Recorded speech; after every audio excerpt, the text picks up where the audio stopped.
The gavel comes down like a thunderclap. The sound reverberates through courtroom 3B, bouncing off oak-paneled walls and settling into the bones of every person present. It is the kind of sound that demands silence, that announces something irrevocable is about to begin. Then comes the clinking of chains, metal against metal, a rhythm as old as injustice itself. The side door opens and a woman in a plain white blouse and simple gray slacks is led into the courtroom. Her wrists bear no visible restraints. This is a bail hearing aftermath after all, but the way the bailiff's hand hovers near her elbow suggests she is something dangerous, something that needs watching. The gallery erupts in whispers, rustling papers, shifting bodies, the creak of wooden benches as people lean forward to get a better look at the defendant, Marlo Ashford, 44 years old, black woman, natural hair pulled back in a neat bun, no jewelry, no makeup, nothing that suggests wealth or status or the kind of connections that make charges disappear. She looks exactly like what the prosecution wants her to look like. Ordinary, forgettable, guilty. At the witness bench, Sergeant Declan Voss adjusts his dress uniform and allows himself a smile. The medals on his chest catch the fluorescent light. 14 years of commendations, citations, letters of appreciation from community leaders who have never met the people he polices. He is the picture of law enforcement excellence, and he knows it. The woman he put into that defendant's chair 6 weeks ago has the audacity to meet his gaze. She does not flinch, does not look away, does not exhibit any of the behaviors he has come to expect from people in her position. This irritates him more than he would care to admit.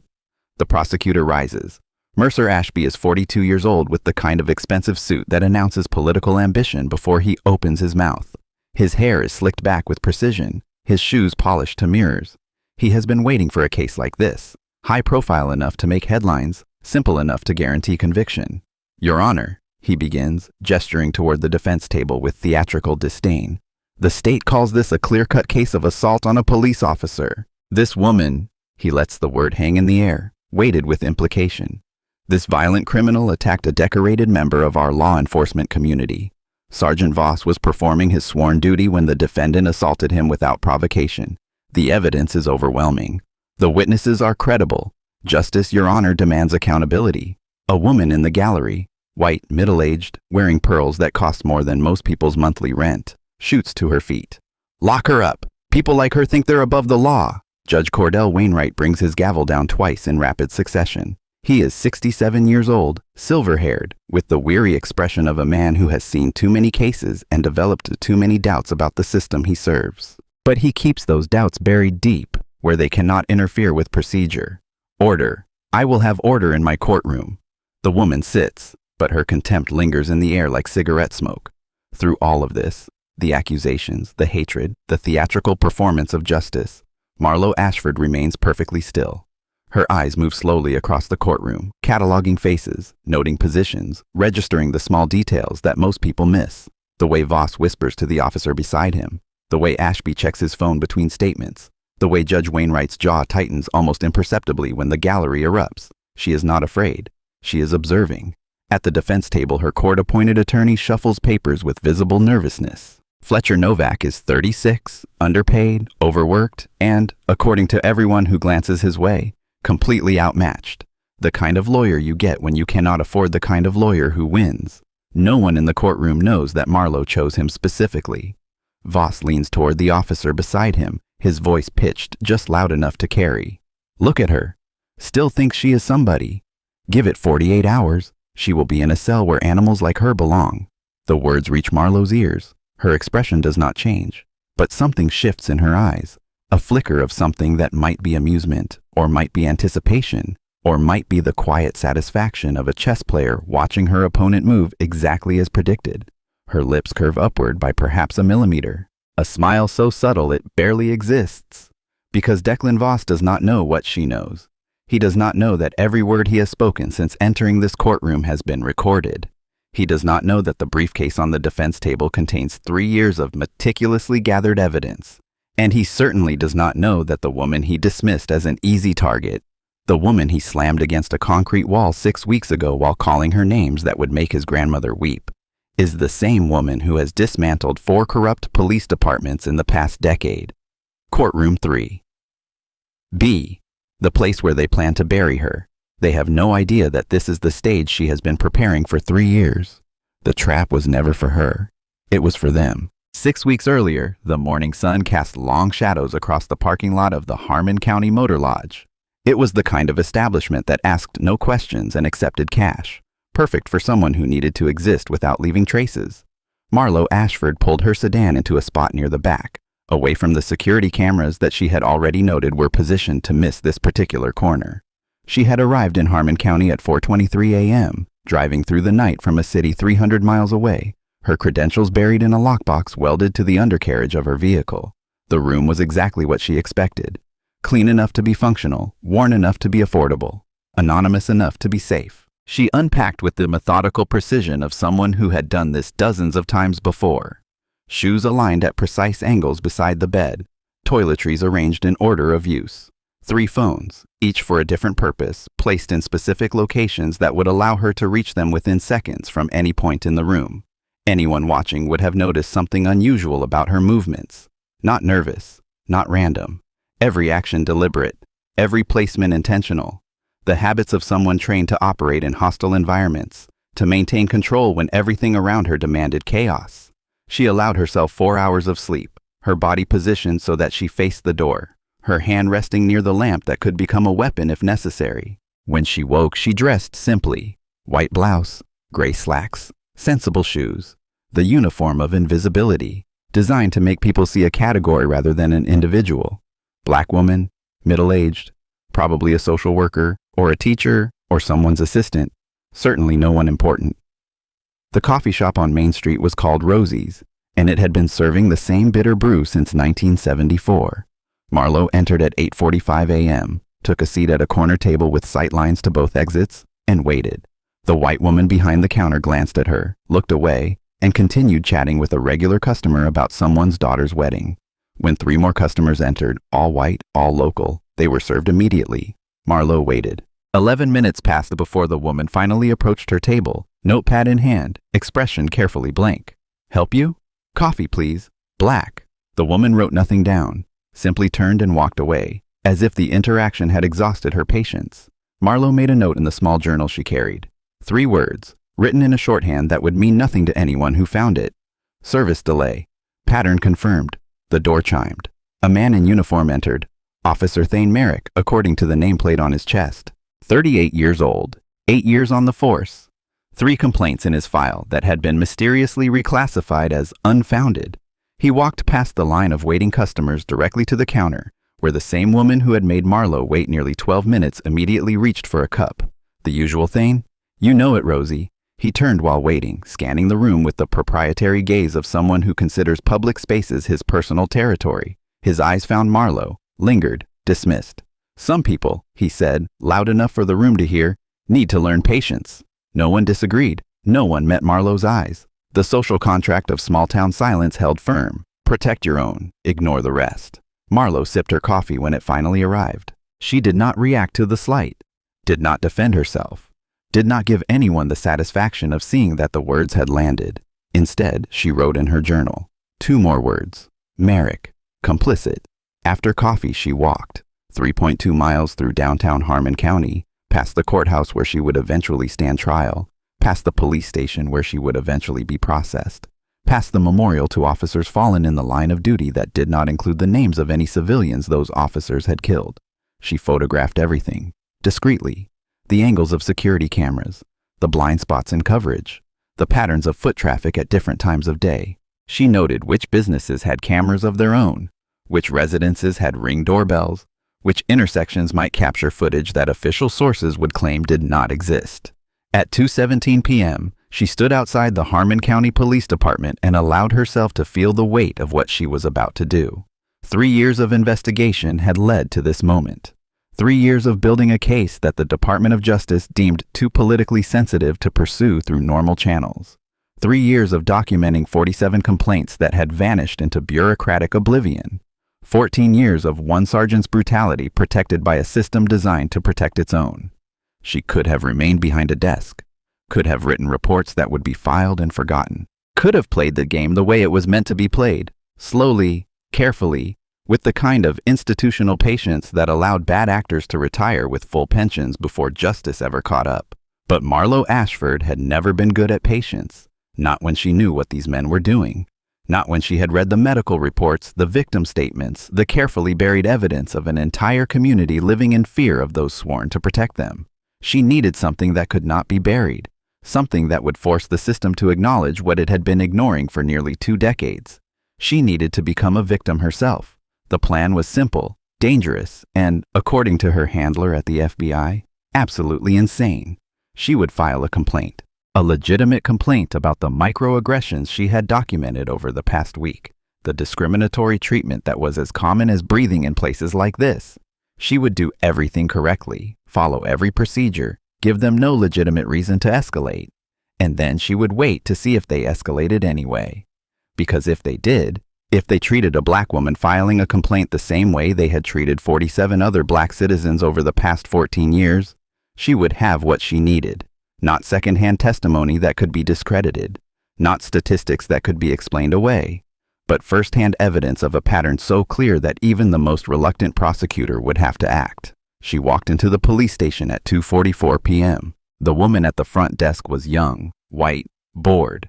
She looked at Marlo the way one might look at a fly that had wandered into an inconvenient location.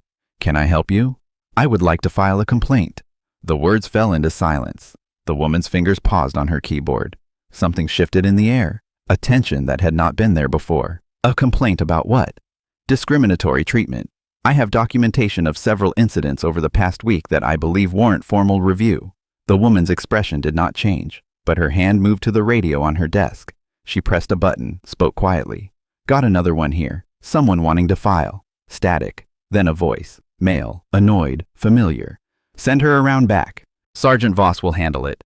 The woman looked at Marlo with something that might have been warning, or might have been anticipation.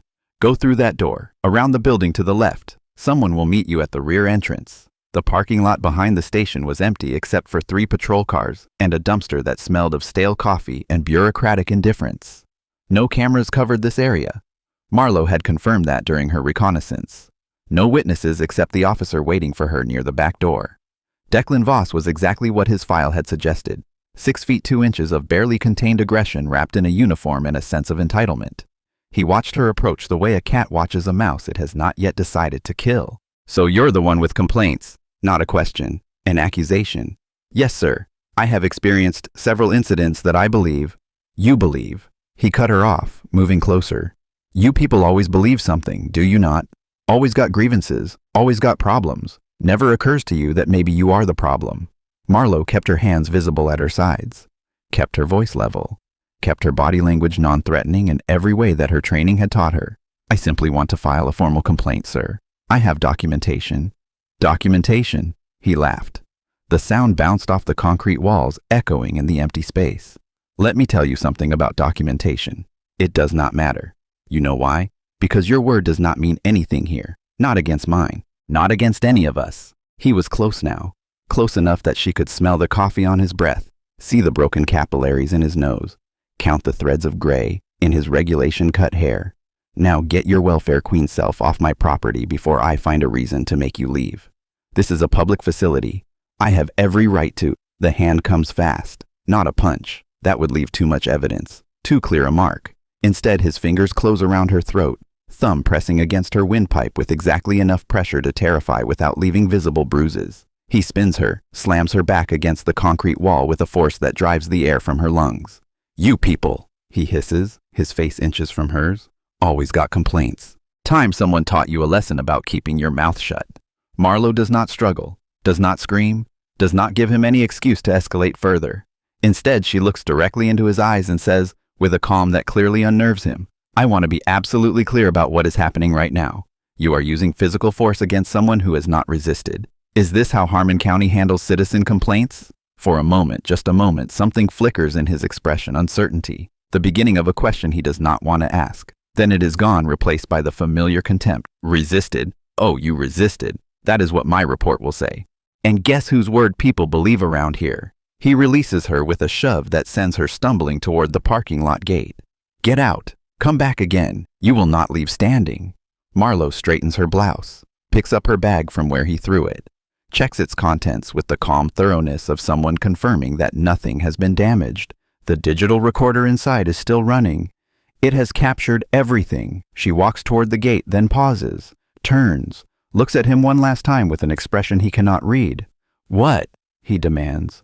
"What are you looking at?" She does not answer, simply turns and walks away. Behind her, invisible, standing in the shadow of the building's corner, a young man lowers his phone with trembling hands. Quentin Larkspur, 28 years old, a courthouse clerk who happened to be cutting through the parking lot on his way to his car, had recorded everything.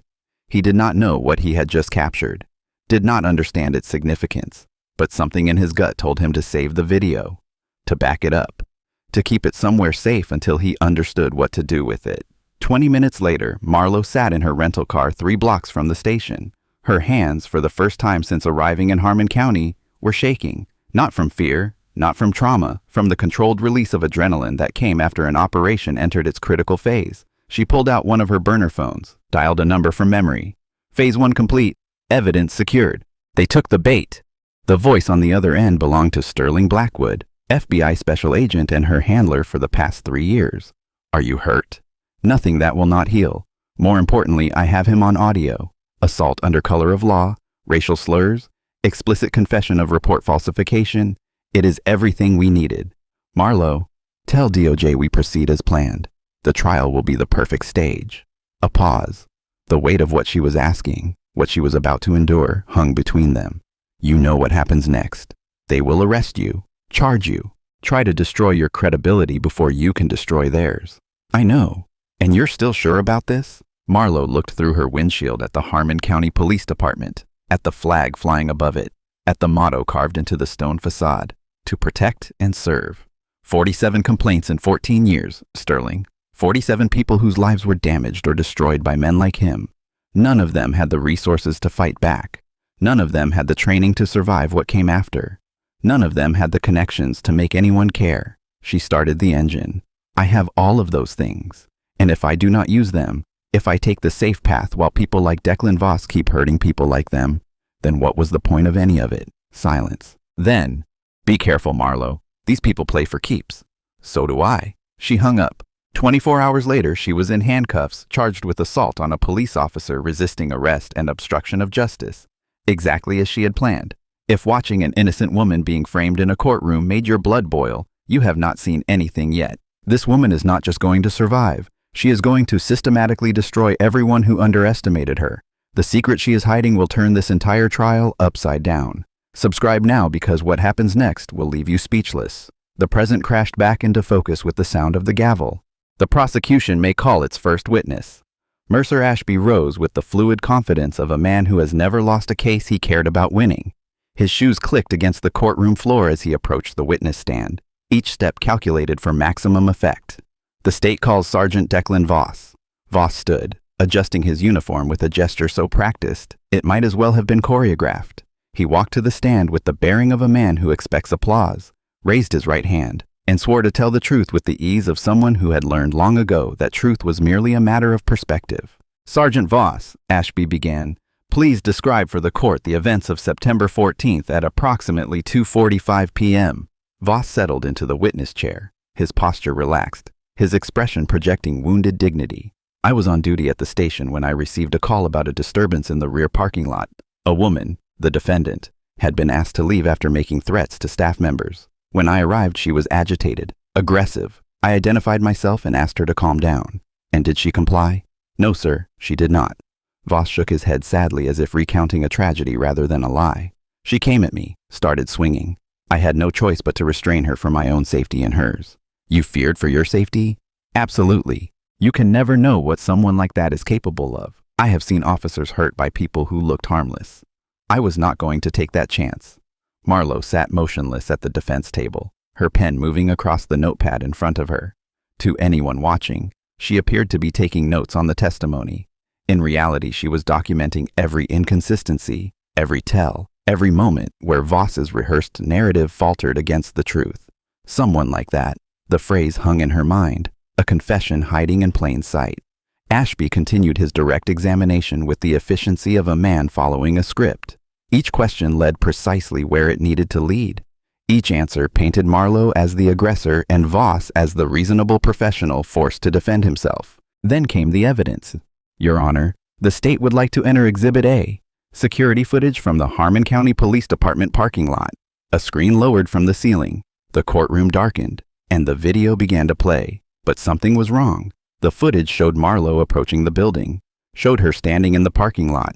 Then it cut, jarringly, obviously, to a moment where she appeared to be struggling against Voss, her arms raised in what could be interpreted as aggressive movement. 47 seconds. That was all the prosecution presented. Less than a minute of carefully edited footage that began in the middle of the confrontation and ended before its conclusion. Fletcher Novak stood. Objection, Your Honor. This footage is clearly incomplete. The timestamp shows a gap of nearly 2 minutes between the first frame and what follows. Ashby's smile did not waver. The footage presented represents the complete record provided by the Harmon County Police Department. Any gaps are the result of technical malfunction, which is documented in the evidence file. Technical malfunction.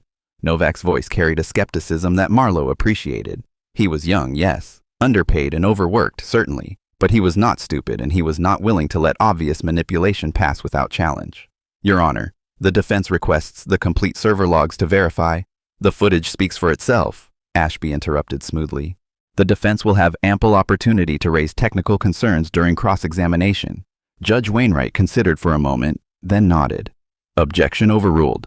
The prosecution may continue. However, Mr. Novak, I will allow you to explore the technical aspects during your examination.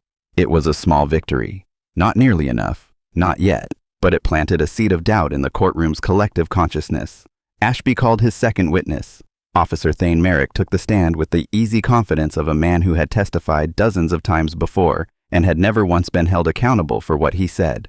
Officer Merrick, you were present during the incident in question? Yes, sir. I observed the entire confrontation from approximately 20 meters away. And what did you see? I saw the defendant approach Sergeant Voss in an aggressive manner. I saw her raise her hands. I saw Sergeant Voss respond with appropriate force to neutralize the threat. Marlowe noted the language. Neutralize the threat. The kind of phrase that appeared in training manuals and legal briefs, designed to transform violence into procedure. Novak's cross-examination was surgical. Officer Merrick, you testified that you observed the entire confrontation from 20 meters away, is that correct? Yes. And from that distance, you could clearly see every detail of what occurred? I have excellent vision. I see. Tell me, Officer Merrick, according to dispatch records from that day, where were you at 2:44 p.m.? A flicker of uncertainty crossed Merrick's face. I had just completed a traffic stop. A traffic stop? Where? I do not recall the exact location. Allow me to help your memory. Novak held up a document. According to the official dispatch log, you were responding to a disturbance at the Sunoco station on 5th Avenue at 2:44 p.m. That is approximately 1.7 miles from the police station. The log shows you did not clear that call until 2:58 p.m. Silence. Merrick's jaw tightened. Would you like to revise your testimony about observing the entire confrontation? I arrived toward the end. Toward the end.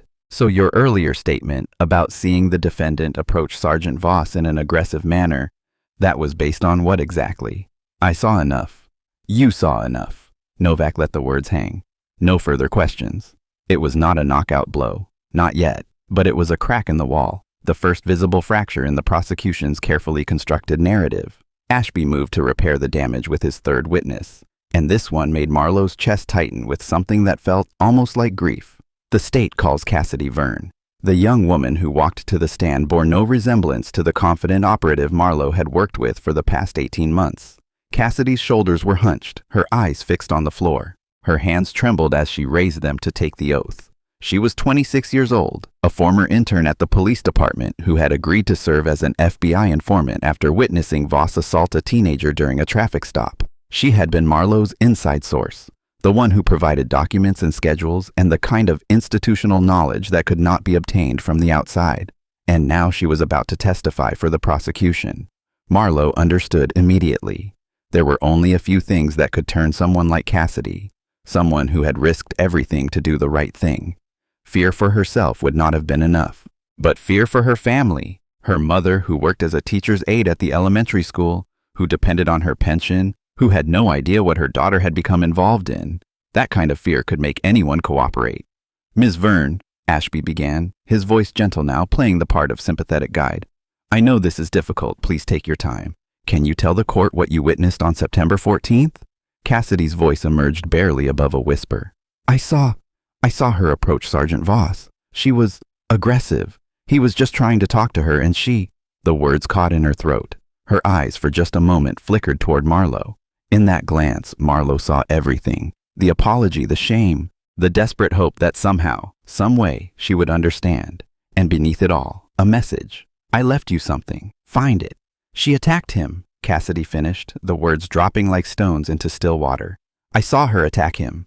Novak's cross-examination was gentle. He understood, perhaps instinctively, that this witness was not an enemy but a victim of different kind.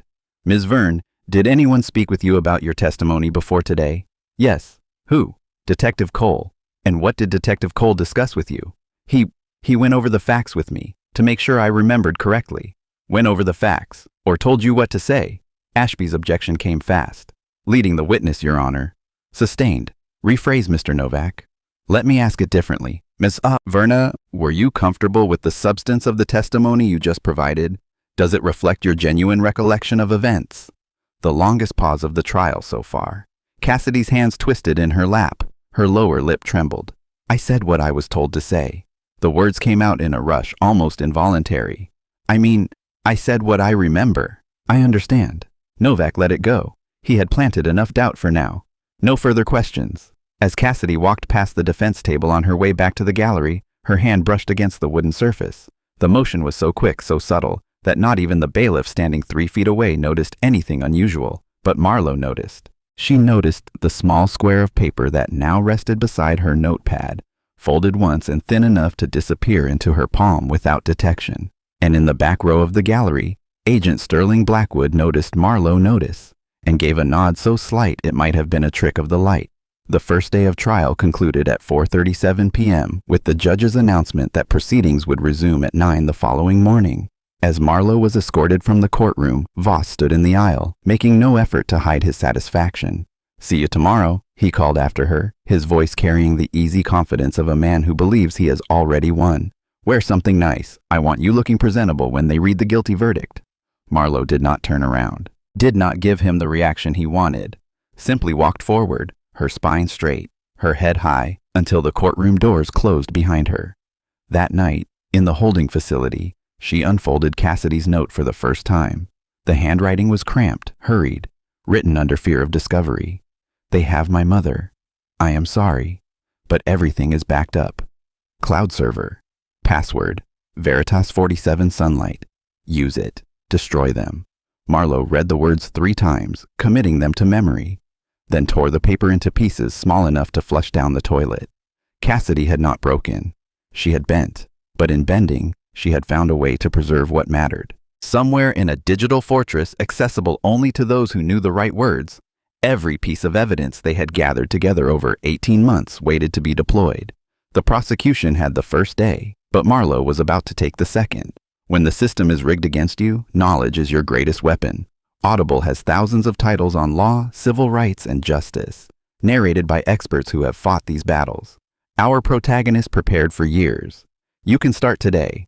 Visit audible.com/justice for a free 30-day trial and your first audiobook free. Arm yourself with knowledge. Day 2 opened with rain.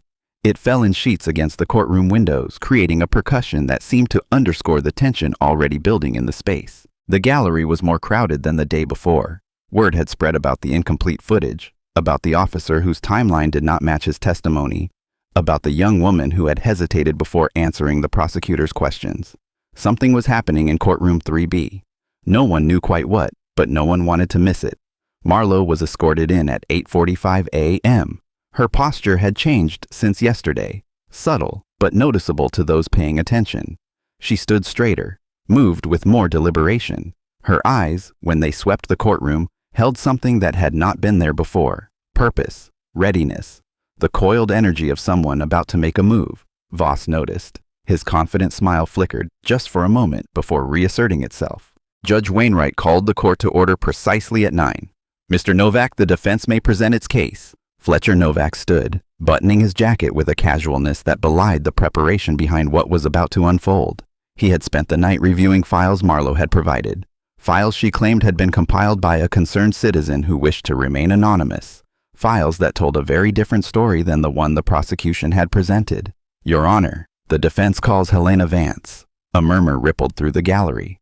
The name meant nothing to most of those present, but Mercer Ashby's sudden tension suggested it meant something to him. Helena Vance was 34 years old, an elementary school teacher with kind eyes that held shadows of something that kindness could not quite cover. She walked to the stand with a careful gait, not limping exactly, but moving in a way that suggested chronic pain had become a familiar companion.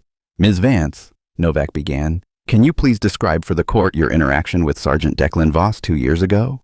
Helena's hands gripped the railing of the witness stand. I was driving home from school, around 3:45 in the afternoon. Sergeant Voss pulled me over. Did he provide a reason for the stop? He said my taillight was out, but I had it fixed 2 weeks before. I had the repair receipt in my glove compartment. What happened when you informed him of this? Helena's voice wavered. He told me to step out of the vehicle. I asked why. I was not being combative. I just wanted to understand. And she paused. Her eyes found Voss in the gallery. For a moment, fear flickered across her face, the visceral, conditioned response of prey recognizing its predator. Then something else replaced it, something that looked remarkably like resolve. He grabbed my arm, twisted it behind my back. He said people like me always had excuses, always thought we were special. Her voice steadied. He dislocated my shoulder. The courtroom erupted. Judge Wainwright's gavel came down repeatedly, but Helena continued, her words cutting through the chaos. I filed a complaint. I went through all the proper channels. And do you know what happened? Nothing. My complaint was assigned to Detective Garrison Cole. 2 weeks later, I received a letter saying there was insufficient evidence to proceed. Insufficient evidence, Novak repeated. Despite your medical records? Despite your documented injury? My word against his. Helena's voice broke. That is what they told me. My word against his. Ashby's cross-examination was aggressive. Too aggressive, given the sympathy Helena had generated. Ms. Vance, you have a personal grievance against Sergeant Voss. Is it not possible that your testimony today is motivated by revenge rather than truth? Helena looked at him with something approaching pity. I have a shoulder that will never work properly again. I have $8,000 in medical bills. I have 2 years of physical therapy. That is not a grievance, Mr. Ashby. That is evidence. The second defense witness reinforced the pattern.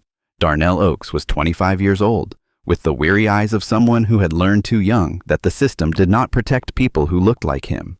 He had been 19 when Voss arrested him for assault, an assault that 3 witnesses swore never happened, an assault contradicted by security footage that was conveniently lost for 18 months. I spent 2 years in jail, Darnell testified, his voice flat with suppressed emotion.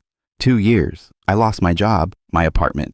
My daughter's mother took her and left because she could not handle the uncertainty. When they finally found the footage that proved I never touched him, the charges were dropped. But nobody gave me those 2 years back. Nobody gave me my daughter back. The third witness made even Ashby hesitate.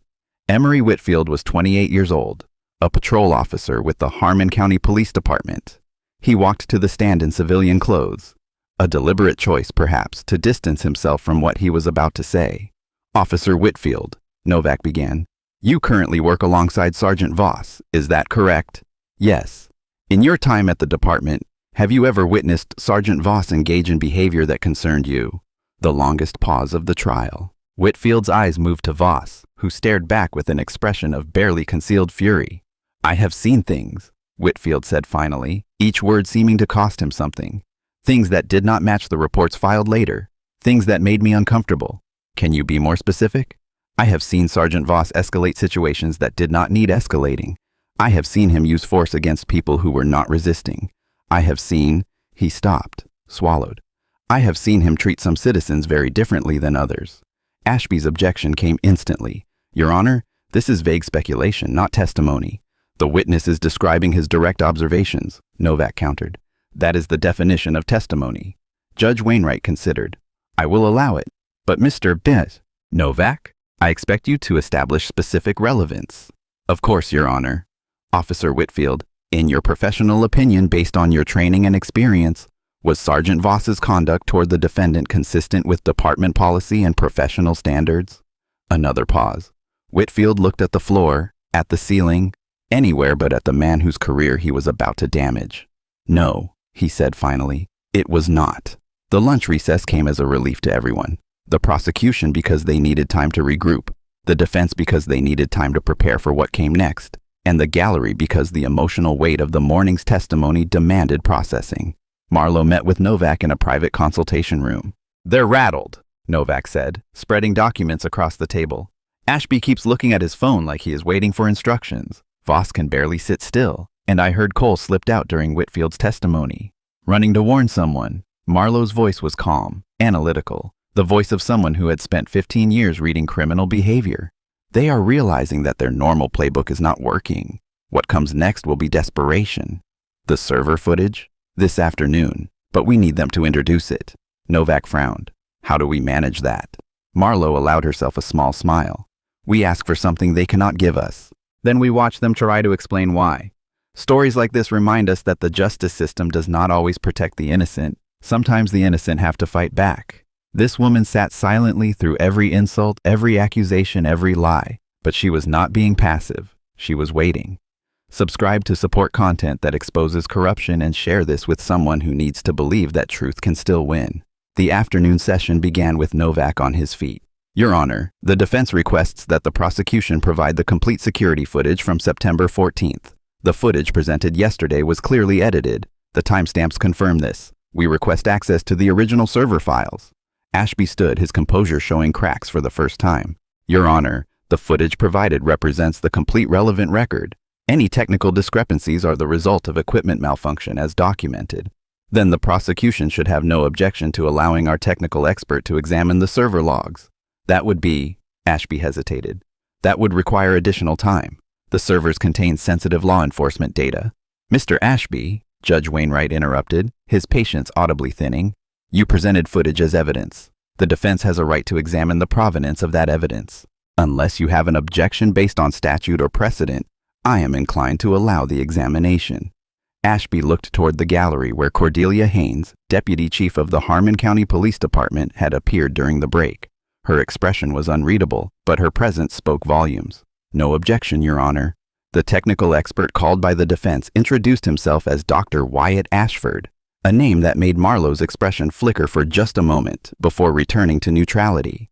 He was 40 years old, held 3 degrees in computer science and digital forensics, and had testified in 14 federal cases. What the court did not know, what no one in that room knew except Marlowe Manisalet, was that Wyatt was her younger brother. A brother who had spent his career building the kind of expertise that could crack open systems designed to hide ugly truths. A brother who had agreed to help without asking questions, trusting that she would explain everything when it was over. "Dr. Ashford," Novak said, "you have had approximately 90 minutes to examine the server logs provided by the Harmon County Police Department. What did you find?" Wyatt pulled up a display that appeared on the courtroom's screens. The original video file from the parking lot camera on September 14th has a runtime of 3 minutes and 47 seconds. It was created at 2:44 p.m. that day, which is consistent with the incident timeline. And the footage presented by the prosecution? The prosecution's exhibit shows 47 seconds of footage.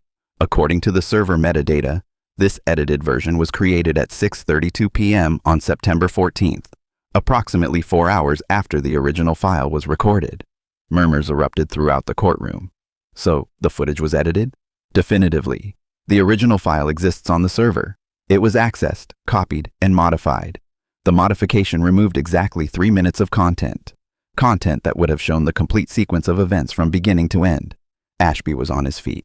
"Your Honor, this expert has had minimal time to examine these logs. His conclusions are premature." "His conclusions are based on server metadata," Novak countered.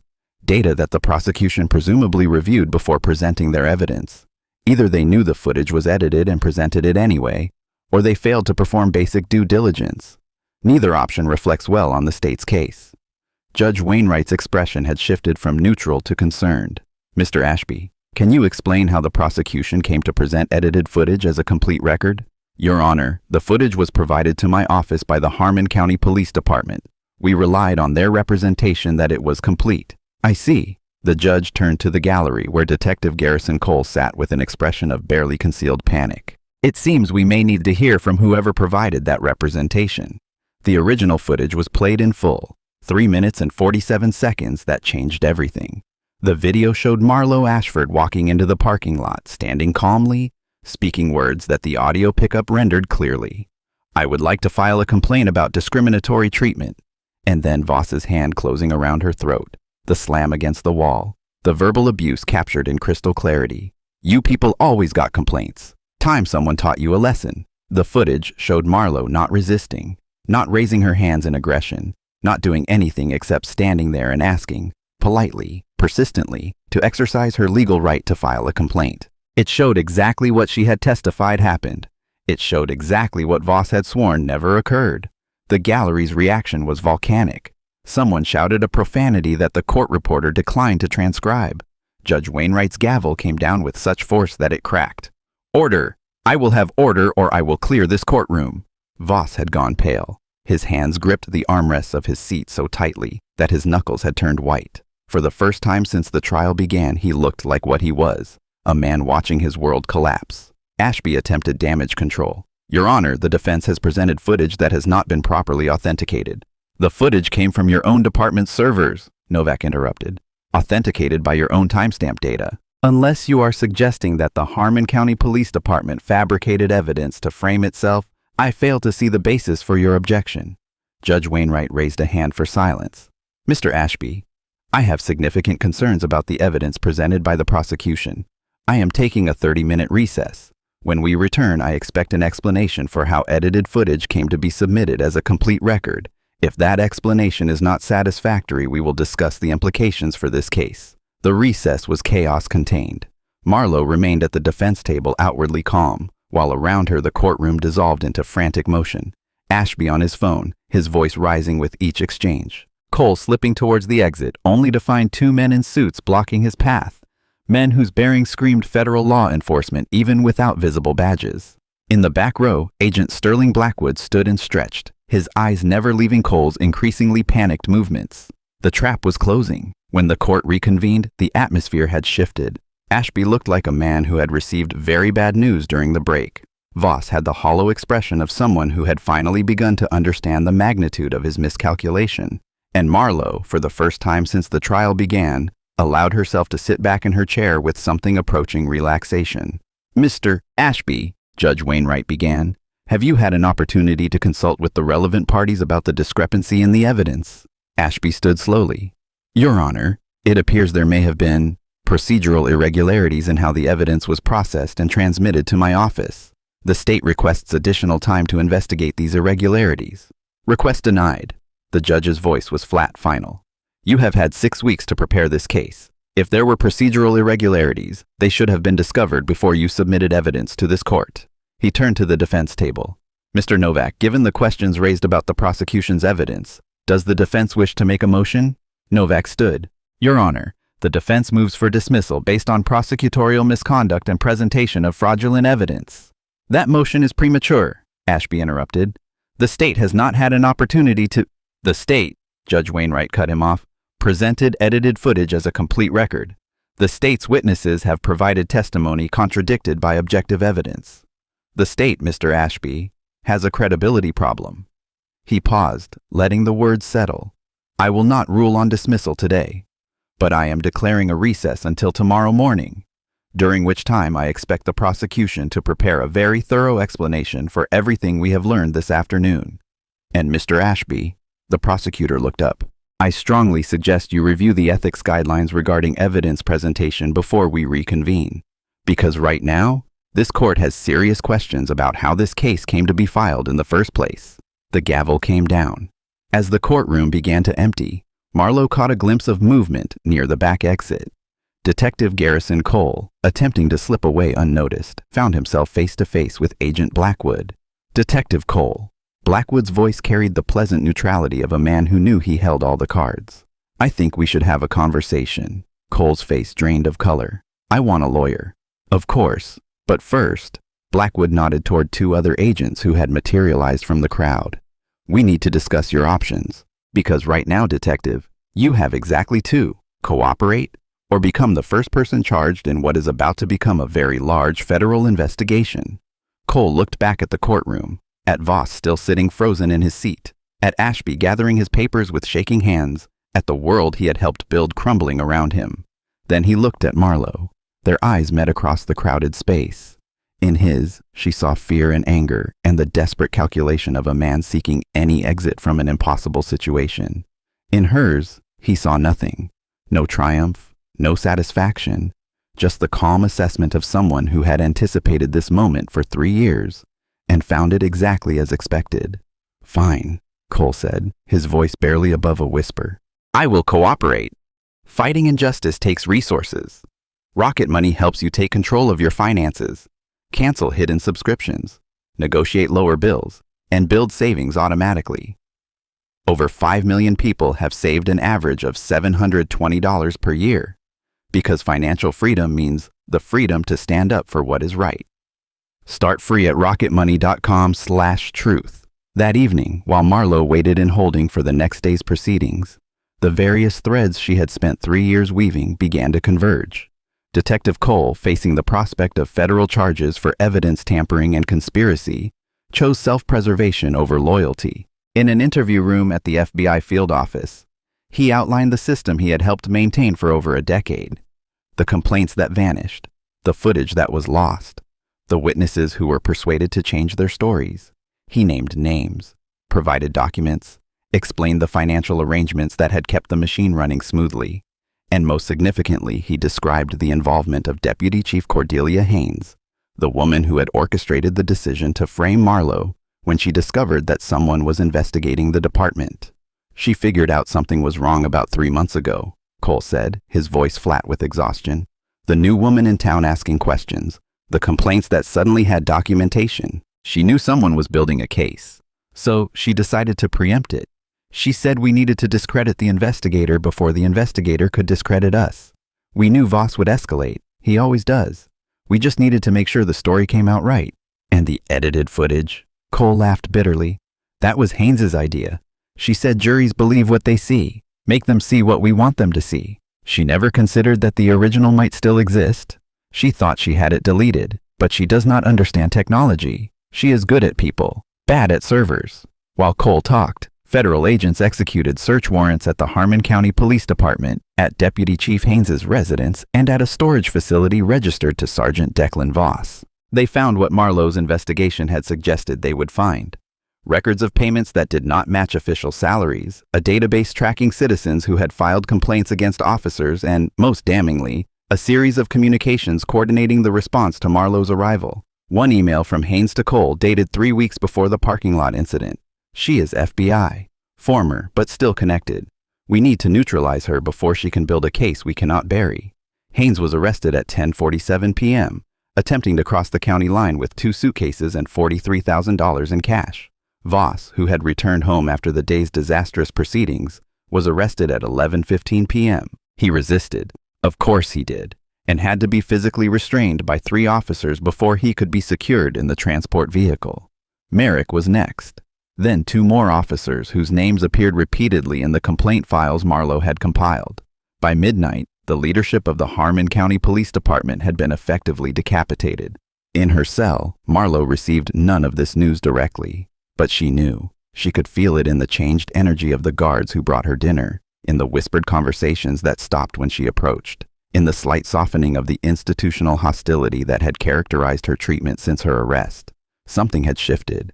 And tomorrow, in courtroom 3B, the full magnitude of that shift would become clear. She lay on her narrow cot, staring at the ceiling, allowing herself to feel, just for a moment, the weight of what she had accomplished and what remained to be done. 47 complaints, 14 years of abuse, countless lives damaged or destroyed by men who had weaponized their authority against the communities they were sworn to protect.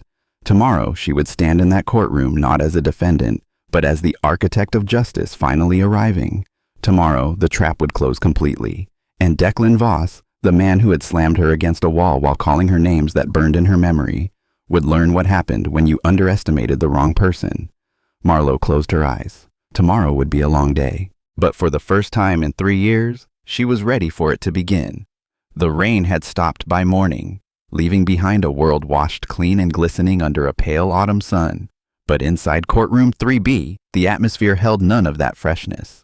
The air was thick with anticipation, heavy with the weight of what everyone sensed was coming, but no one could quite name. The gallery had doubled in size overnight. Word travels fast in small towns, faster still when that word involves the unraveling of institutions people had learned to fear. Journalists occupied the first 2 rows, not just local reporters anymore, but correspondents from state and national outlets who had driven through the night when their sources whispered that something unprecedented was happening in Harmon County. Marlowe was escorted in at 8:52 a.m. Something had changed in how the guards handled her. Yesterday, their grips had been firm, their movements designed to communicate control. Today they walked beside her rather than behind, their hands hovering near her elbows with almost protective gentleness. They had heard things during the night, rumors about arrests, about federal agents, about a case that had somehow inverted itself while they slept. They did not know what she was, but they had begun to suspect she was not what she had appeared to be. Marlowe took her seat at the defense table with the composed grace of someone who had waited 3 years for this morning. Her white blouse was crisp, her posture perfect, her expression betraying nothing of the anticipation that coiled in her chest like a spring wound tight. Fletcher Novak was already there, his briefcase open, documents arranged with unusual precision. He looked up when she sat, and something passed between them, an acknowledgement that the endgame had finally arrived. The prosecution's table told a different story. Mercer Ashby sat alone, his expensive suit rumpled as if he had slept in it, his usually immaculate hair falling across his forehead in disarray. He stared at the table before him with the hollow expression of a man who had spent the night learning that everything he believed about this case was a lie. No one sat beside him, no police representatives, no departmental support. The machinery that had propelled this prosecution forward had abandoned him in the night, leaving him to face the consequences alone. The seat where Declan Voss had sat for 2 days remained empty. Judge Wainwright entered at 9 a.m. precisely. The bailiff called the court to order, and the final day of the trial began with words that made the gallery gasp. "Before we proceed, I must address matters that have come to my attention since yesterday's adjournment." The judge's voice carried a gravity that silenced even the whispered speculation in the back rows. "I have been informed that several individuals connected to this case were taken into federal custody last night. These include Detective Garrison Cole, Deputy Chief Cordelia Haynes, and Sergeant Declan Voss." The eruption was immediate. Journalists scrambled for their phones. Spectators turned to each other with expressions of shock. Someone in the back actually applauded before being silenced by the bailiff's glare. Judge Wainwright let the chaos run for exactly 5 seconds before bringing his gavel down. "Order. I will have order." He waited until silence returned. "These arrests are federal matters and do not directly concern this court. However, they do raise significant questions about the foundation of the case before us." He turned to the prosecution table. "Mr. Ashby, given these developments, does the state wish to proceed?" Ashby rose slowly, a man moving through water. "Your Honor, He stopped, swallowed, started again. "The state requests a continuance to assess." "Denied." The word fell like a blade. "The state has had 6 weeks to assess this case. If the state's witnesses are now in federal custody for matters related to their testimony, that is a consequence of choices made long before this morning. We will proceed." Novak stood. "Your Honor, the defense has additional evidence to present. Evidence that has become available in light of last night's developments." "Proceed, Mr. Novak." The morning session unfolded like the opening of a sealed tomb, layer after layer of buried truth exposed to light for the first time in years. The first document Novak presented was a compilation of internal affairs files spanning 14 years, 47 complaints against officers of the Harmon County Police Department, 47 citizens who had reported excessive force, racial discrimination, false arrest, evidence tampering, 47 people whose voices had been silenced by a system designed to silence them. Your Honor, these files were obtained through proper legal channels during the federal investigation that has been running parallel to this trial. Novak's voice carried clearly through the courtroom. They document a pattern of abuse that stretches back more than a decade, a pattern that was systematically concealed through the deliberate closure of investigations without proper inquiry. He projected the data onto the courtroom screen. Names redacted to protect victims, but dates and outcomes visible for all to see. 2011, excessive force complaint, closed, insufficient evidence. 2013, racial profiling complaint, closed, unfounded. 2015, false arrest complaint, closed, complainant withdrew. The list went on, case after case after case, all following the same trajectory. Filed, assigned to Detective Cole, closed within weeks. No sustained violations, no disciplinary actions, no accountability. Every single one of these complaints, Novak continued, was assigned to the same investigator. Detective Garrison Cole, who is currently in federal custody. Every single one was closed without meaningful investigation, and every single one involved officers who remained on the force, free to continue the behavior that generated the complaints in the first place. The second piece of evidence made the gallery fall completely silent. This, Novak said, projecting a new image, is a screenshot from an internal database maintained by members of the Harmon County Police Department. It was not part of any official system. It was not authorized by department policy. It was a private tracking tool used to identify and monitor citizens who had filed complaints against officers. The screen showed a spreadsheet, 217 names. Each entry included personal information, addresses, employment details, and notes. Known troublemaker, watch for opportunities. Filed complaint 2019. Increased patrol presence in neighborhood. Previous complaint attempt. Document everything. Helena Vance's name appears on this list, Novak said quietly. It was added 3 days before her traffic stop, the stop that resulted in her dislocated shoulder. He let that sink in before continuing. Darnell Oaks is on this list, added 2 weeks before his arrest for an assault that never happened. Another pause. And Marlo Ashford, the defendant in this case, appears on this list as well, added 1 week before the incident in the parking lot. The note beside her name reads, "New in town, asking questions, potential threat, handle proactively." The implications were staggering. This was not reactive policing. This was not officers making mistakes under pressure. This was organized, premeditated targeting of citizens whose only crime was seeking accountability from those sworn to protect them. Ashby did not object. He sat motionless, staring at the evidence of a conspiracy he had unwittingly served, his political ambitions crumbling around him like a sandcastle meeting the tide. The courtroom doors opened. Every head turned as Cassidy Verne walked down the center aisle. But she was not alone. 2 people in suits flanked her, federal agents, their badges visible on their belts, their presence announcing that whatever was about to happen carried the weight of the United States government behind it. "Your Honor," one of the agents said, "Cassidy Verne wishes to correct her previous testimony. She is prepared to do so under oath and with full immunity granted by the United States Attorney's Office." Judge Wainwright studied the young woman who approached the witness stand for the second time in 3 days. She looked different now, not the hunched, fearful creature who had testified for the prosecution, but someone standing straight, meeting his eyes directly, ready to speak truth regardless of the cost. "Ms. Verne, you understand that providing false testimony is perjury, a serious criminal offense?" "I do, Your Honor." "And you wish to amend your previous statements?" "I do. I lied before. I was forced to lie, and I am here to tell the truth." She was sworn in again, and this time when she spoke, her voice did not waver. "My name is Cassidy Verne. For the past 18 months, I have been working as a confidential informant for the Federal Bureau of Investigation, assigned to document civil rights violations within the Harmon County Police Department." The reaction in the gallery was volcanic. Judge Wainwright did not even attempt to restore order. He simply waited, his own expression suggesting he was as stunned as everyone else.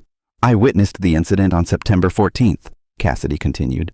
"I saw Sergeant Voss attack Ms. Ashford. She did not resist. She did not threaten him. She stood there trying to file a complaint, and he grabbed her by the throat and slammed her against the wall. Why did you testify otherwise 2 days ago?" Cassidy's composure cracked slightly. "Because they threatened my mother. Detective Cole came to my apartment the night before the trial. He told me that if I testified truthfully, my mother would lose her job, her pension, everything she had worked for. He said they knew where she lived. He said accidents happen to people who do not cooperate." She paused, steadying herself. "So I lied. I said what they told me to say. But I also..." She looked at Marlo for the first time since taking the stand. "I left her a way to access everything I had documented, every recording, every photograph, every piece of evidence I had gathered during my 18 months undercover, because even when I was too afraid to speak the truth myself, I could not let them win." "Ms. Verne, how were you able to maintain these records without detection?" "I used encrypted cloud storage. Multiple backup systems. I learned early that anything kept locally could be discovered and destroyed. The recordings I made, the documents I photographed, the communications I intercepted, all of it was automatically uploaded to servers that no one in the department knew existed. And those records are now in federal custody? They are. Every conversation where Detective Cole told me what to say, every meeting where they discussed how to handle problem citizens, every instruction I received about manipulating this case." Her voice hardened.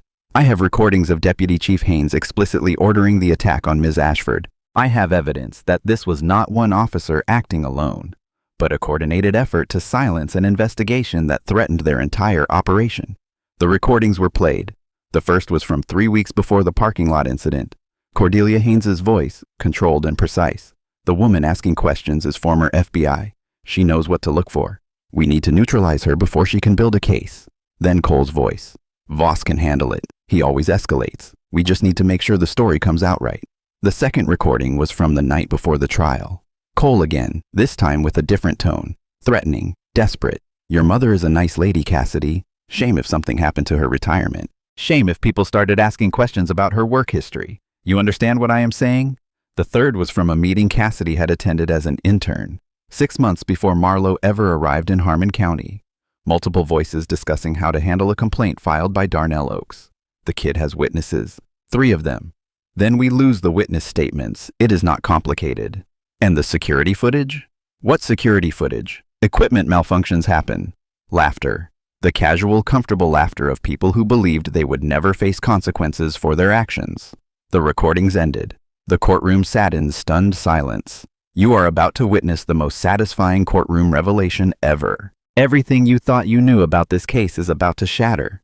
The prosecutor, the corrupt cop, everyone who smirked at her, they are seconds away from the shock of their lives. Do not skip ahead. Trust me, you want to see their faces when the truth comes out. Judge Wainwright removed his glasses, rubbed his eyes. When he looked up, his expression held something Marlowe had not seen there before. Not neutrality, not judicial detachment, but something that looked remarkably like shame. Mr. Novak, he said quietly, I believe your client has something she wishes to tell this court. Novak nodded. Your Honor, given the evidence presented and the developments of the past 24 hours, Ms. Ashford requests permission to address the court directly. Granted. Marlowe stood. For 3 days, she had been the silent defendant, observing, waiting, allowing the system to reveal its own corruption. Now, finally, it was time to speak. She walked to the witness stand with the measured pace of someone who had walked into hostile situations countless times before and had always walked out again. The bailiff moved to swear her in, but she held up a hand. Before I take the oath, Your Honor, I need to clarify something about my identity. She reached into the folder she had carried with her, a folder that had sat on the defense table for 3 days, its contents unknown to everyone except herself and her handler. My name is Marlowe Ashford. That much is true. She withdrew a leather credential case, worn with use but unmistakably official. But for the past 15 years, I have also been known by another title. She opened the case. Gold badge. Federal seal. The words that changed everything visible even from the back of the gallery. Special Agent Marlowe Ashford, Federal Bureau of Investigation Civil Rights Division. The sound that emerged from the gallery was not quite a gasp, not quite a shout, something between the two, a collective exhalation of shock that seemed to suck all the air from the room. Ashby's pen clattered to the floor. He made no move to pick it up, simply staring at the badge in Marlowe's hand as if it were a live grenade. I officially retired from the Bureau 3 years ago, Marlowe continued, her voice carrying clearly through the chaos. But the Department of Justice asked me to take one final assignment, an undercover investigation into the Harmon County Police Department. She let the badge catch the light before returning it to its case. Everything that happened, my arrival in this county, my attempts to file complaints, even my arrest, was part of that investigation.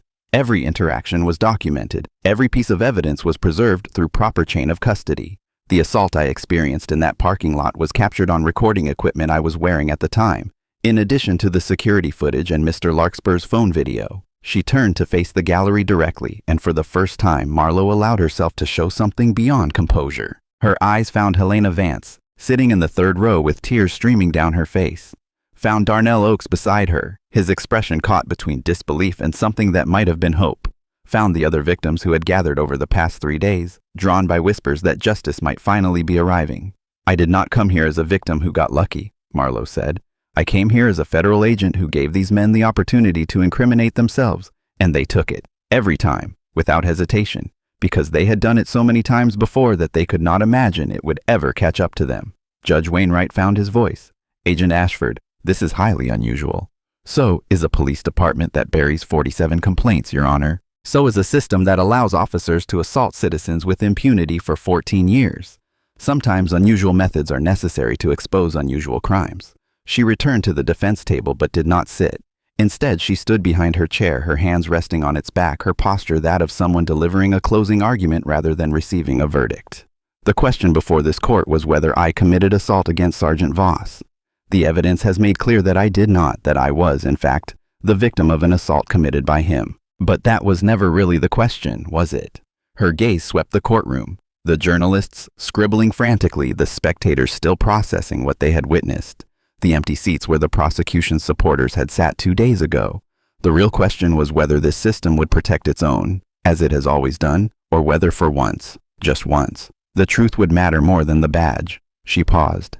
Today, the truth matters. Tomorrow, next month, next year, that will depend on whether the people of this county demand that it continue to matter. Because I will not be here to force accountability. The FBI will not be here forever. Eventually, this community will have to decide what kind of police department it wants. She sat down. The silence stretched for nearly 30 seconds before Judge Wainwright spoke. Given the extraordinary circumstances presented today, this court has no choice but to act. He straightened in his chair, his voice taking on the formal cadence of official pronouncement. All charges against Marlo Ashford are hereby dismissed with prejudice. This case was built on fabricated evidence, perjured testimony, and deliberate obstruction of justice. It should never have been brought. He turned to Ashby, who sat frozen at the prosecution table. Mr. Ashby, I am referring this matter to the State Bar for investigation of possible ethics violations. While I accept that you may not have known the full extent of the conspiracy behind this prosecution, your failure to properly vet the evidence presented by your office contributed to what could only be described as a travesty of justice. Ashby did not respond. He seemed incapable of response. Furthermore, the judge continued, I am recommending to the appropriate federal authorities that a comprehensive investigation be opened into the practices of the Harmon County Police Department. The evidence presented today suggests a pattern of civil rights violations that extends far beyond the incidents described in this courtroom. The courtroom doors opened again. Agent Sterling Blackwood walked down the center aisle, flanked by 4 other federal agents. He stopped at the bar separating the gallery from the well of the court and addressed the judge directly. Your Honor, with the court's permission, we have additional matters to address. Proceed, Agent Blackwood. The FBI, in conjunction with the Department of Justice Civil Rights Division, is formally taking over investigation of the Harmon County Police Department under the Pattern or Practice Authority established in 42 U.S.C. Section 14141. We have obtained federal warrants for the arrest of additional individuals. He read from a list. Thane Merrick for perjury, conspiracy to deprive civil rights, and obstruction of justice. An agent moved toward the gallery where Merrick had slipped in that morning, hoping to go unnoticed. He did not resist as the handcuffs clicked around his wrists. Niles Brennan, for conspiracy and accessory to deprivation of civil rights. Another arrest, another officer led away in handcuffs. Additionally, Sergeant Declan Voss, who is already in custody, will face federal charges including deprivation of rights under color of law pursuant to 18 U.S.C. Section 242, evidence tampering, witness intimidation, and conspiracy. Blackwood looked up from his list. Deputy Chief Cordelia Haynes will face similar charges, along with additional counts related to her role in organizing and directing the conspiracy. Detective Garrison Cole has agreed to cooperate with our investigation in exchange for a reduced sentence. He turned to Marlo, and for just a moment his professional mask slipped to reveal something that might have been admiration. Agent Ashford's 3-year undercover investigation has provided us with evidence sufficient to prosecute the most significant police corruption case in this state's history. Her courage in placing herself at personal risk to obtain that evidence has been extraordinary. The judge nodded slowly. Then this matter is concluded as far as this court is concerned. Court is adjourned. The gavel came down one final time. What followed was controlled chaos. Journalists rushed toward Marlo, shouting questions she did not answer. Victims who had testified over the past 3 days pushed through the crowd to reach her. Some crying, some laughing, some simply needing to touch the person who had finally made someone listen. Helena Vance reached her first. You did it, she said, her voice breaking. After everything they did, after everyone told us it did not matter, after all those years, you actually did it. Marlo took her hands. We did it. Every person who filed a complaint, even when they knew it would be buried. Every witness who came forward, even when they knew it might cost them. You kept the truth alive long enough for someone to find it. Darnell Oaks stood behind Helena, his expression still caught between disbelief and hope. It will not give me back those 2 years, he said. No, Marlo agreed. It will not. Nothing can do that. But maybe the next 19-year-old walking home from work will not lose 2 years to a lie. Maybe that is worth something. It is worth something, he said quietly. It has to be. Outside the courthouse, the crowd had swelled. News of the arrests had spread through the county like wildfire, drawing people who had lived under the shadow of the Harmon County Police Department for years. Some came to celebrate. Some came to protest, defending officers they believed were being persecuted. Most simply came to witness, to be present at a moment they had never expected to see. Turn your passion for justice into real career power. Southern New Hampshire University's criminal justice program prepares you to reform the system from within. Online flexibility, affordable tuition, expert faculty who have worked in the field. Do not just watch change happen, create it. Apply now at snhu.edu/justice.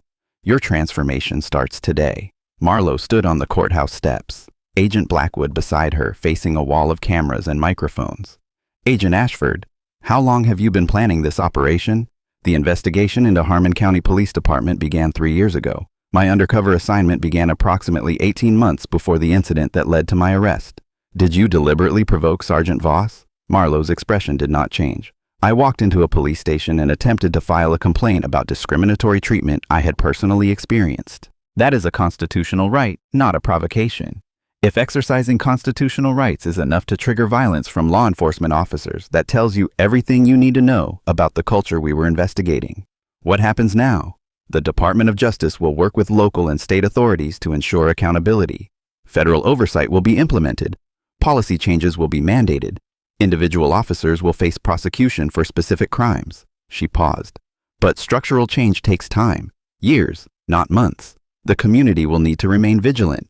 Do you have any message for the victims who testified? For the first time, something softened in Marlo's professional demeanor. They are the reason I do this work, not the arrests, not the headlines. Them. Every person who had the courage to speak even when they believed no one would listen. They kept the truth alive long enough for justice to find it. A reporter pushed forward. What about the 47 complaints that were buried? Will those cases be reopened? Many of them will be reviewed as part of the federal investigation. Some may lead to additional charges. Others may result in civil settlements. But I want to be clear about something. Her voice hardened slightly. Justice delayed is not the same as justice served. People lost years of their lives, lost jobs, lost families, lost faith in a system that was supposed to protect them. No conviction, no settlement, no reform can give them back what was taken. The best we can do is ensure it does not happen to anyone else. And Sergeant Voss, what is he facing? If convicted on all counts, he faces a maximum sentence of 20 years in federal prison. But that is for the courts to decide, not me. The press conference continued for another 15 minutes before Blackwood stepped in to end it.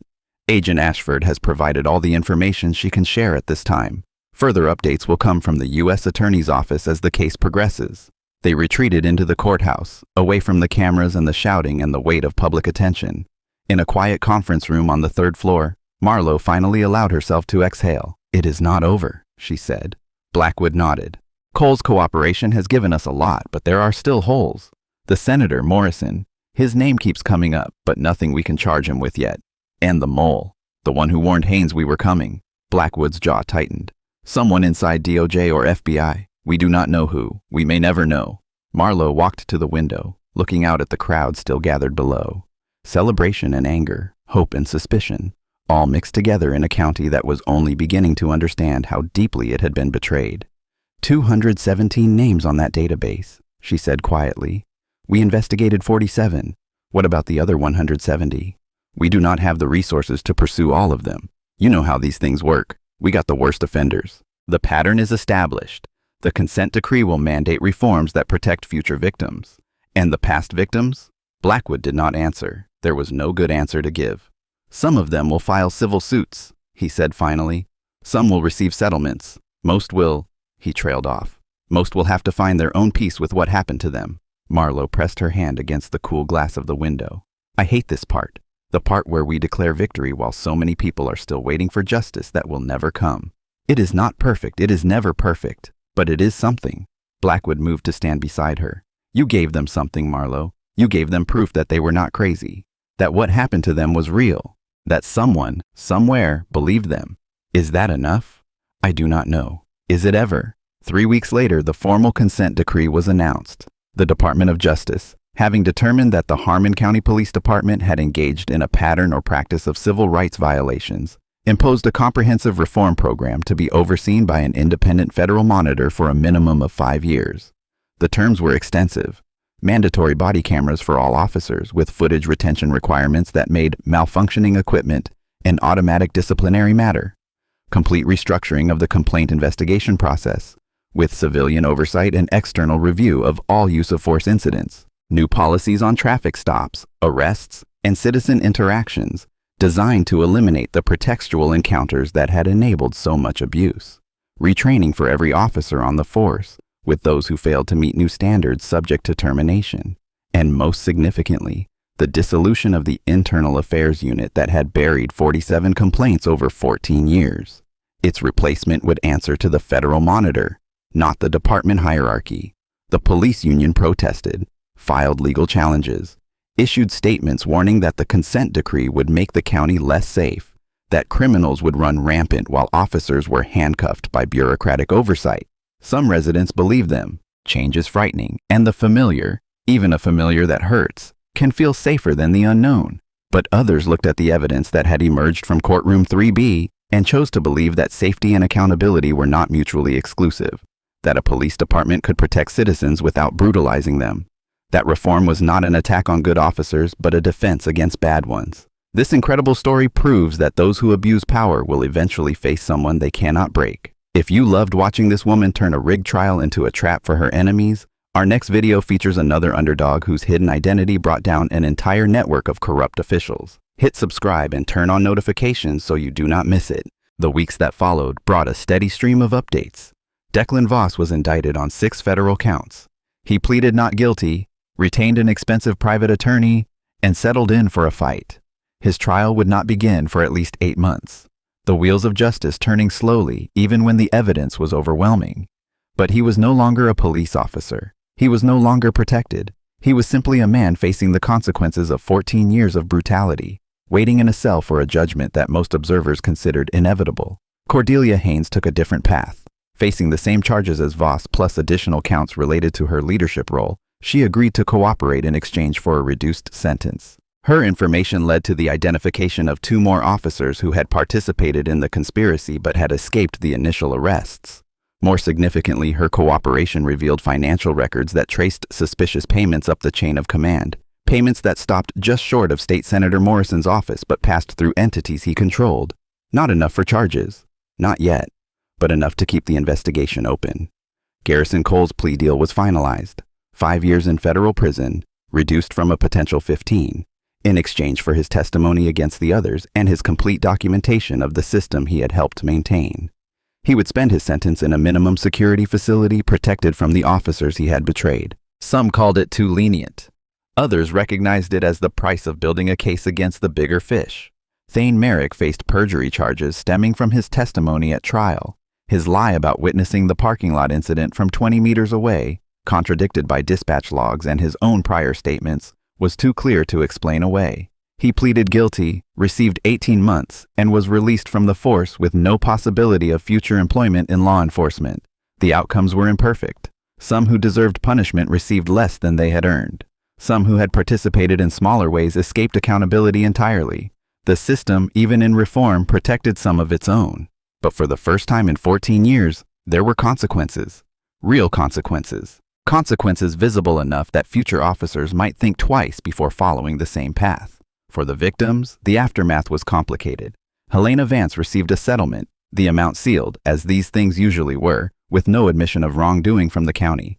It covered her medical bills and then some, but it did not heal her shoulder, did not erase the memory of Voss's hands on her, did not give back the 2 years she had spent believing that her complaint would never matter. She used part of the money to start a victim advocacy group, a small office, a handful of volunteers, a hotline for people who had experienced police misconduct and did not know where to turn. It was not enough. It could never be enough. But it was something. At least now when people call, she told a reporter, I can tell them their complaint will actually be investigated. I can tell them someone will listen. I could not say that before. Darnell Oaks filed a civil suit that would take years to resolve. He had no illusions about receiving justice in any meaningful sense. No settlement could return the time he had lost. The daughter who had grown up without him. The life he might have lived if a police officer had not decided to lie about a 19-year-old walking home from work. But he showed up for every hearing, every deposition, every tedious step of the legal process. Not because he expected to win, but because he refused to let them forget what they had done. Every time they have to answer a question about my case, he explained, they have to remember. They have to sit there and think about the lie they told and the years I spent in a cell because of it. That is not justice, but it is not nothing either. Cassidy Verne left Harmon County 2 weeks after the trial concluded. She had been offered relocation through the Witness Protection Program, but she declined. Instead, she enrolled in law school, the same institution that had trained the prosecutors who had built the case against the department she had helped expose. Someone has to fight these cases from the inside, she told Marlowe during their final conversation. Someone who knows how the system works, who knows where the bodies are buried, who cannot be fooled by the same tricks that fooled everyone else. It will take years. The work is hard. The losses outnumber the wins. I know. Cassidy smiled, the first genuine smile Marlowe had seen from her. But I learned from the best. They did not hug. Neither of them was the hugging type. But something passed between them, an acknowledgement of shared experience, of risks taken, of a bond forged in the peculiar crucible of undercover work. Take care of yourself, Marlowe said. You too. And Agent Ashford? Yes? Thank you for not giving up on me when I lied on that stand, for understanding why I had to. Marlowe nodded. You did what you had to do to protect your family. Then you found a way to tell the truth anyway. That is not weakness, Cassidy. That is survival. Emery Whitfield stayed. The young officer who had risked his career to testify against his colleagues was offered a transfer. Any department in the state would have taken him, eager to associate themselves with one of the good ones from the Harmon County scandal. He turned them all down. This is my community, Wazapa, he said when Marlowe asked him why. These are the streets I grew up on. The people here, they need officers who will protect them, not prey on them. If everyone who wants to do right leaves, what happens to the people who cannot leave? He was promoted to sergeant 3 months after the consent decree took effect, the youngest in the department's history, chosen specifically because his reputation was untainted by the corruption that had defined his predecessors. It is going to be hard, Marlowe warned him. The old guard will resent you. The union will fight you. You will make decisions that make everyone angry and no one happy. I know. And you still want to do it? Whitfield looked at her with the same determination she remembered seeing in her own reflection years ago, when she had first decided that someone had to fight these battles. Someone has to. The airport was quiet at 6:15 a.m. Marlowe sat at her gate, watching the sun rise through the terminal windows, waiting for the flight that would take her home for the first time in 3 years. Her bag held the few possessions she had accumulated during her assignment: clothes, documents, the burner phones that had kept her connected to her handlers, and one new item, a letter from the residents of Harmon County, signed by over 300 people, thanking her for what she had done. She had read it once, then folded it carefully and placed it in the bottom of her bag. She would read it again someday, when the weight of what she had witnessed felt too heavy to carry, when she needed to remember why this work mattered. Her phone buzzed. Unknown number. She considered ignoring it, considered letting whoever was calling reach her voicemail, deal with it later, after she had slept in her own bed for the first time in months. But old habits die hard. She answered. Agent Ashford. The voice was distorted, electronically altered. Impressive work in Harmon County. She said nothing, waited. You've made powerful enemies. Senator Morrison is just the beginning. There are others, people who preferred the old arrangement, people who profited from departments like Harmon County operating without oversight. They're watching you now. Who is this? A friend, or an enemy depending on how this conversation goes. A pause. You exposed one department. Congratulations. But you understand this is bigger than one county, yes? Bigger than one state. I understand that systemic problems require systemic solutions. Do they? Or do they require someone willing to tear down the system entirely? Another pause. We'll be in touch, Agent Ashford, when you're ready to have a real conversation about what needs to change. The line went dead. Marlowe stared at her phone for a long moment, then saved the number to a secure file and forwarded the conversation data to Blackwood with a single note. Archive this. I have a feeling we will need it. Another phone buzzed. Her bureau phone this time. A message from DOJ headquarters. Agent Ashford, when you are ready, there is another case. Caldwell County Sheriff's Department. 63 complaints in 7 years. Same pattern. Sheriff has connections to Senator Morrison. Are you in? She looked at the message. Looked at her gate, where boarding had just been announced. Looked at the rising sun painting the sky in shades of gold and pink. She had promised herself this would be the last one. Promised herself that after Harmon County, She would finally rest. Finally stop running from one broken department to the next, one corrupt system to another. But 63 complaints, 7 years. Morrison's name appearing again. The thread connecting abuse of power across county lines and state boundaries. The pattern continuing. She typed back one word, send the file. Then she stood, gathered her bag and walked toward her gate. There would be time to rest later. There was always time to rest later. But the work could not wait. Somewhere in Caldwell County, a citizen was filing a complaint that would never be investigated. An officer was writing a report full of lies that would never be challenged. A victim was learning that their word meant nothing against a badge. Marlo Ashford would be there soon. And this time, just like last time, they would have no idea what was coming. The final frame held on the terminal window, sunlight streaming through as Marlo's flight was called. Beyond the glass, a new day was beginning, full of possibility, full of danger, full of the endless, exhausting, necessary work of demanding that justice be more than a word. Declan Voss thought he was untouchable. He was wrong. Cordelia Haynes thought she was invisible. She was not. They all thought Marlo Ashford was just another black woman they could silence with violence and lies and a system designed to protect those with power from those without. They learned. In courtroom 3B, surrounded by the evidence of their own corruption, facing consequences they had never imagined possible, they finally learned what happens when you underestimate the wrong person. But Voss was one man. Haynes was one department. The system that created them, that protected them, that enabled 14 years of brutality. That system stretched far beyond the borders of Harmon County. And somewhere, in another county, another state, another corner of a country built on promises it had never fully kept, another officer was making the same mistake. They would learn too, eventually. They always learned. The screen faded to black. Then one final line of text appeared. The Department of Justice investigation into Harmon County Police Department remains ongoing. Federal oversight will continue for a minimum of 5 years. 16 officers have faced disciplinary action. 4 have been criminally charged. 170 citizens on the targeting database have yet to receive any form of accountability.